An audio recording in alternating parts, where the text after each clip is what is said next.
Hello विद्यार्थियों, आज हम लाए हैं क्लास 10th मैथ्स के शुरू के 4 चैप्टर 1, 2, 3, 4।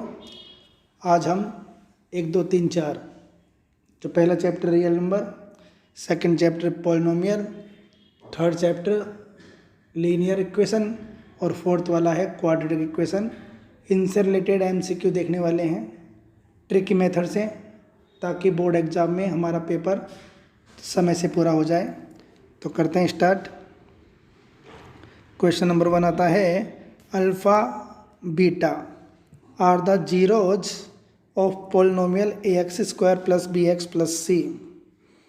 तुमको पता है अल्फ़ा प्लस बीटा होता है -b/a, अल्फ़ा बीटा होता है c/a। हमें निकालना है alpha upon beta plus beta upon alpha. तो एलसीएम लेते हैं हम, अल्फ़ा बीटा एलसीएम आ गया तो alpha square plus beta square. अब यहाँ पर आपके पास अल्फ़ा प्लस बीटा, तो इसमें हम 2 अल्फ़ा बीटा ऐड करेंगे और 2 ऐड करोगे तो माइनस भी करना पड़ेगा। ऐसा करने पर ये बन गया होल स्क्वायर। किसका? अल्फ़ा प्लस बीटा का whole square minus 2 alpha beta upon alpha beta. Alpha plus beta है -b/a, तो इसका स्क्वायरिंग करेंगे तो b² upon a² minus 2 c/a divide by c/a। तो यहाँ पर हम एलसीएम लेंगे तो ये हो गया b² minus 2ac। b² minus 2ac कहाँ पर है? ये है c में, तो इसका राइट आंसर आ गया c। नेक्स्ट आता है question number 2, zeros of the polynomial ax plus b। तो ax plus b equal to 0, तो ax equals to minus b और x equals to minus b/a। तो इसका राइट आंसर आ गया -b/a, बी ऑप्शन आ गया। नेक्स्ट वाला की बात करते हैं, alpha beta are the zeros of kx² minus 2x plus 3k। Alpha plus beta equals to alpha beta है, मतलब सम ऑफ जीरोज और प्रोडक्ट ऑफ जीरोज इक्वल हैं, तो k की वैल्यू बतानी है। तो अल्फ़ा प्लस बीटा क्या हो जाएगा? -b/a, alpha beta c/a, a से कैंसिल हो गया, b और c की यहाँ पर वैल्यू रख देंगे तो b की वैल्यू हो गई -2 और c की वैल्यू हो गई 3k। तो k की वैल्यू कितनी आ गई? 3 जाएगा अपॉन में, तो 2/3। तो 2/3 इट मीन्स सी ऑप्शन आ गया इसका। नेक्स्ट वाला है, the degree of polynomial having zeros -3 and 4। आपको पोलिनोमियल की डिग्री बतानी है जिसके जीरोज आपको दे रखे हैं। तो कितने जीरोज दे रखे हैं? 2, तो डिग्री कितनी होगी? 2। तो ये आ गया इसका आंसर 2। नेक्स्ट आता है, the number of zeros of a polynomial where graph is given in figure. ये ग्राफ दे रखा है आपको, तो दिख रहा है कितने पॉइंट पर कट रहा है? 1, 2, 3 पर कट कर रहा है, तो इसका आंसर आ गया ए 3।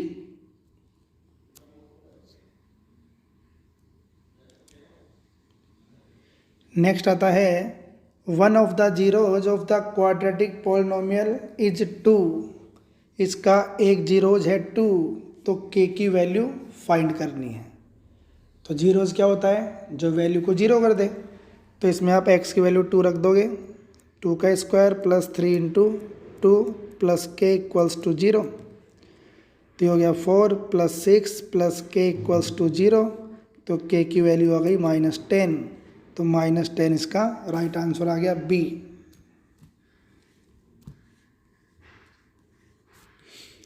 नेक्स्ट आता है, alpha plus beta. Alpha beta zeros हैं इसके, तो इसकी वैल्यू निकालनी है, तो यहाँ पर भी सेम एलसीएम लेंगे हम। तो हो गया अल्फ़ा प्लस बीटा, तो यहाँ से हम निकालते हैं अल्फ़ा प्लस बीटा की वैल्यू -b/a, तो -1 हो गया। अल्फ़ा बीटा c/a ये 1 हो गया, तो -1/1 इक्वल्स टू -1। तो इसका आंसर आ गया बी। नेक्स्ट वाला है, which of the following is not the graph of a quadratic polynomial. Quadratic polynomial का ग्राफ कौन सा नहीं है?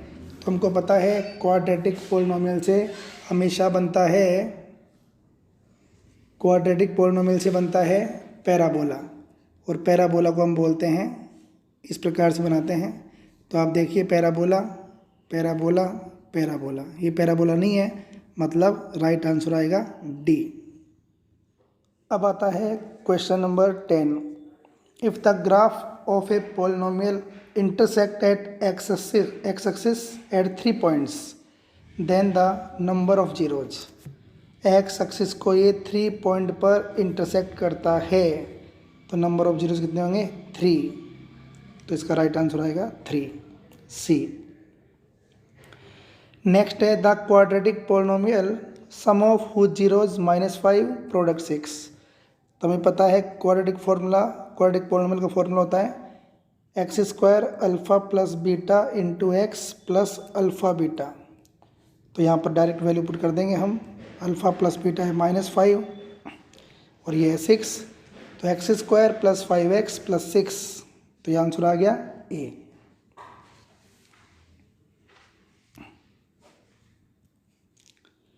नेक्स्ट आता है a x square plus b x plus c. इसमें यहाँ पर ये कॉन्सेप्ट पूछा है इसने कि सम ऑफ जीरोज क्या होता है। तुमको पता है -b/a होता है, तो -b/a सी इसका राइट आंसर है।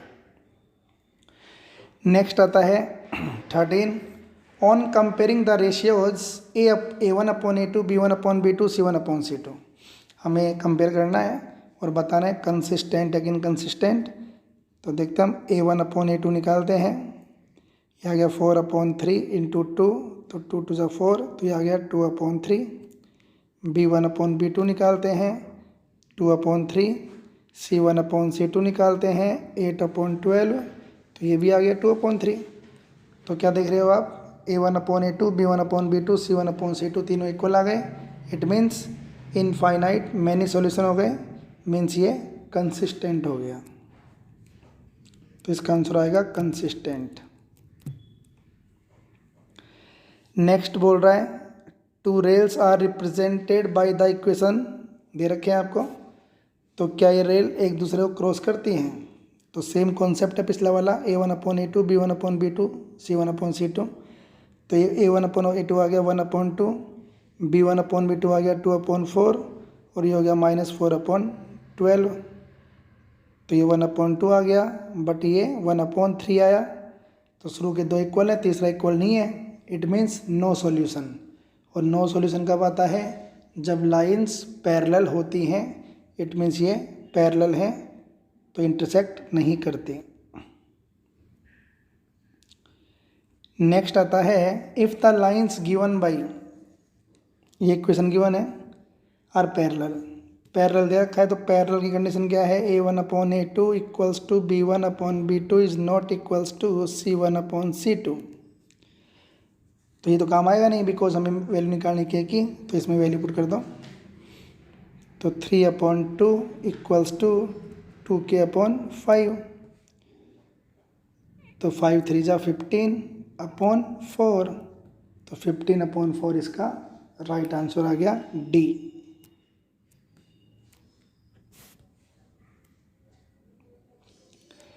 नेक्स्ट आता है the values of k for which the system of equations x plus 2y minus 3 equals to 0 and 5x plus ky plus 7 equals to 0 has no solution। तो same ही concept अभी जो आया था, no solution parallel में होता है। तो 1/5 equals to 2/k is not equals to -3/7। तो ये तो काम का है ही नहीं, इसको सॉल्व करेंगे तो k इक्वल्स टू 10। तो इसका राइट आंसर आ गया ए 10।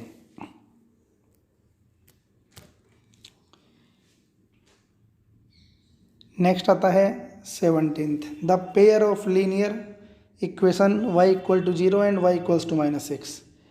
तो हमें पता होना चाहिए y इक्वल टू 0 ये किसका इक्वेशन होता है? ये होता है x एक्सिस का इक्वेशन होता है। x एक्सिस का इक्वेशन होता है y इक्वल्स टू 0, और y इक्वल्स टू -6 किसका होगा? ये होगा पैरेलल टू x एक्सिस। तो ये तो होता है एक्स एक्सिस का इक्वेशन और ये होता है पैरेलल टू एक्स एक्सिस। मतलब इसका डायग्राम बनाएंगे तो ये तो हो गया y इक्वल टू 0 और -6 नीचे की ओर आएगा, तो ये दोनों की लाइन क्या आ गई, पैरेलल। पैरेलल आ गई, इट मीन्स इसके सॉल्यूशन कैसे होंगे, नो सॉल्यूशन होगा। तो इसका राइट आंसर आ गया बी, नो सॉल्यूशन।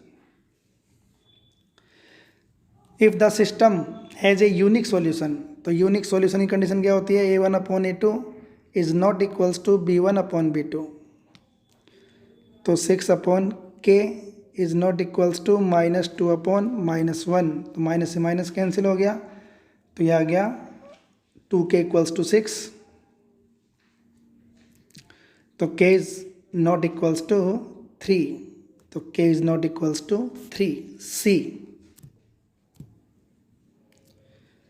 अब आता है next, sum of two numbers is 8, their sum is 4 times their difference then the number are. अब इस क्वेश्चन को यदि हम पॉजिटिव मेथड से करते हैं एक्स वाई सपोज करके, तो ये बहुत लेंथी हो जाता है, ऑब्जेक्टिव में इतना सारा टाइम नहीं लगाना होता हमें। तो इसको देखो शॉर्टकट से कैसे करोगे, पहले देखो सम 8 बोला है, तो 8 सम किस किस में आ रखा है, तो आप देख रहे हो सभी में आ रखा है, तो यहाँ से आंसर नहीं आएगा।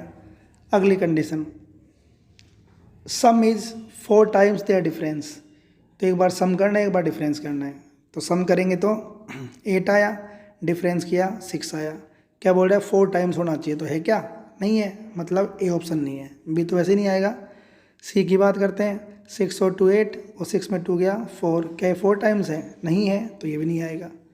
अब बात करते हैं डी ऑप्शन की, दोनों का सम करेंगे 8, डिफरेंस करेंगे 2, क्या 4 टाइम है, बिल्कुल है, तो इसका राइट आंसर आ गया डी।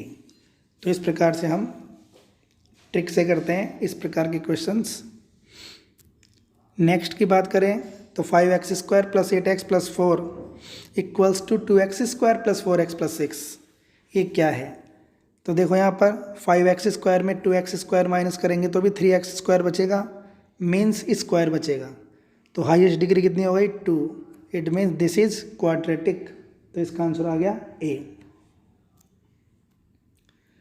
नेक्स्ट आता है वैल्यूज ऑफ के निकालनी है। Quadratic equation has equal roots, equal root कब होता है, जब b² - 4ac = 0 होता है। तो वैल्यू पुट करते हैं, b² k² - 4 2 × 2, तो k² 16, तो k² = 16 और k की वैल्यू आ गई ±4, तो इसका राइट आंसर आ गया बी। नेक्स्ट आता है the roots of the equation ax² + bx + c = 0 will the reciprocal of each other, reciprocal हैं, तो एक तो रूट मान लेते हैं हम अल्फ़ा और एक मान लेते हैं रेसिप्रोकल, तो रेसिप्रोकल मतलब 1/α हो जाएगा। तो हमको पता है प्रोडक्ट ऑफ जीरोज c/a होता है, तो हो जाएगा α × 1/α = c/a, ये कैंसिल हो गया, तो ये क्या आ गया c = a, तो इसका राइट आंसर आ गया c = a। नेक्स्ट आता है 1 root reciprocal the other root, same ही हो गया ये भी, तो अल्फ़ा और 1/α मान लेंगे = c/a, यहाँ पर वैल्यू पुट करेंगे तो अल्फ़ा से अल्फ़ा गया, c की वैल्यू कितनी है यहाँ पर k/5, क्रॉस मल्टीप्लाई कर देंगे तो k की वैल्यू आ गई 5, तो इसका राइट आंसर आ गया 5, जो कि ऑप्शन है डी। नेक्स्ट है if x = 3 is a solution of equation this, find value k। तो x की वैल्यू 3 पुट कर दो इसके अंदर, 3 × 3 का स्क्वायर प्लस k - 1 × 3 + 9, तो ये हो गया 27 + 3k - 3 + 9 = 0, तो ये 6 बचा, 27 + 6 33, तो ये आ गया 3k = 33 माइनस का, तो k की वैल्यू आ गई -11।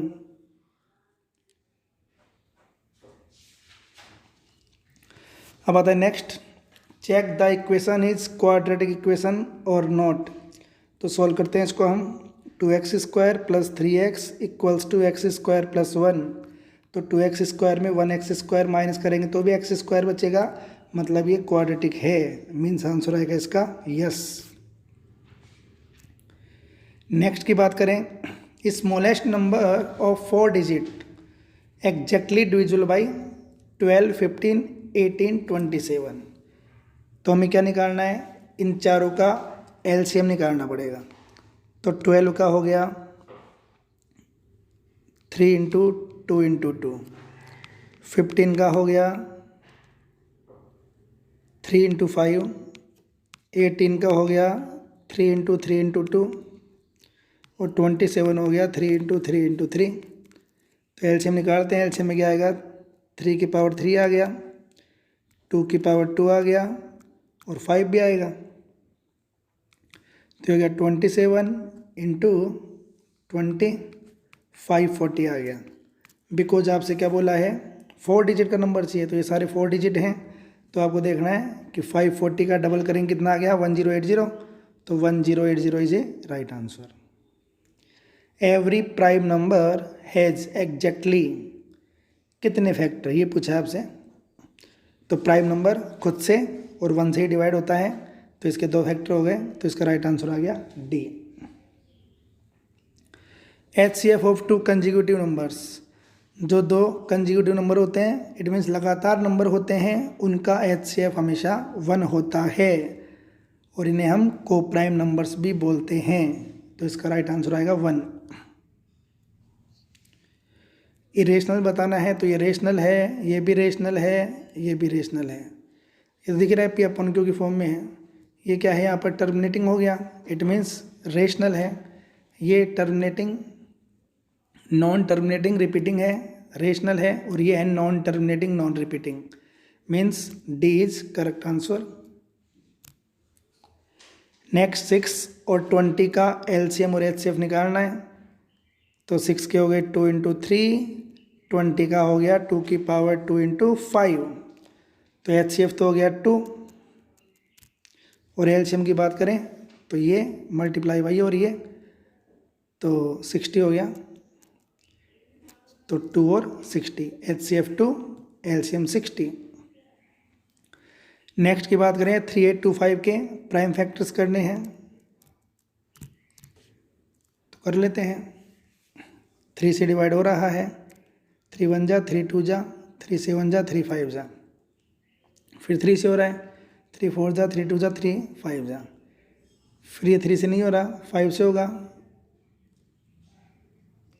फिर 5 से होगा 17 और 17 से, तो ये हो गया 3 की पावर 2, 5 की पावर 2 × 17। ये इसका राइट आंसर हो गया। नेक्स्ट की बात करें 103 + 105 का होल स्क्वायर क्या होगा, तो ध्यान देंगे a + b का होल स्क्वायर लगाते हैं। a² 3, b² 5, 200 ab। तो 8 + 2 √8। तो यहाँ पर इरेशनल है, तो इसका आंसर आएगा irrational. Difference of irrational and irrational, तो इरेशनल प्लस रेशनल भी इरेशनल होता है और इरेशनल माइनस रेशनल या रेशनल माइनस इरेशनल इरेशनल ही होगा। तो इसका राइट आंसर आएगा इरेशनल, ए।